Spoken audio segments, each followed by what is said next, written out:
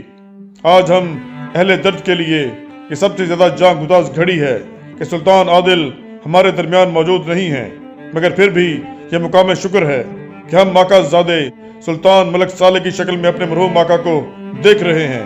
میری دعا ہے کہ آقا کی یہ نشانی تار دیر سلامت رہے اور پرچم نوری کے سائے میں تمام ملت اسلامیہ متحد ہو جائے۔ یہ کہہ کر صلاح الدین کچھ دیر کے لیے خاموش ہو گیا۔ پورے دربار پر گہرا سکوت طاری تھا۔ سلطان مرحوم کے وفادار زارو قطار رو رہے تھے۔ مختصر سی خاموشی کے بعد صلاح الدین کی پرجلال آواز دوبارہ گونجنے لگی۔ بادشاہ، اچھی زمین میں اچھے پھل کے لیے بیج ہوتے ہیں۔ اللہ سے ڈرتے رہو اور اپنی صفوں میں کسی قسم کے اختلاف کو داخل نہ ہونے دو کہ دشمن اس سے فائدہ اٹھائے گا، اور وہ نعمتیں جو زمانے نے عاجز ہو کر ان کے حقداروں تک پہنچائی تھیں ان سے چھن جائیں گی۔ تم سیسا پلائی ہوئی دیوار اور ایک دوسرے کے دست و بازو بن جاؤ۔ ایسے دلوں کی شکل میں ڈھل جاؤ جن میں ایک دوسرے کے لیے سراسر شفقت محبت ہو۔ ایسی تلواریں بن جاؤ جو ایک نیام میں یکجا ہو جائیں۔ یاد رکھو کہ کفر اسلام پر حملہ آور ہونے کے لیے متحد ہے۔ اگر تمہارے دلوں سے نفاق نہ نکلا تو قدرت تمہیں عذاب میں مبتلا کر دے گی، تمہارا رعب جاتا رہے گا۔ میں برسر دربار اعلان کرتا ہوں کہ ہم آقا نور الدین مرحوم کے حامی و مددگار ہیں۔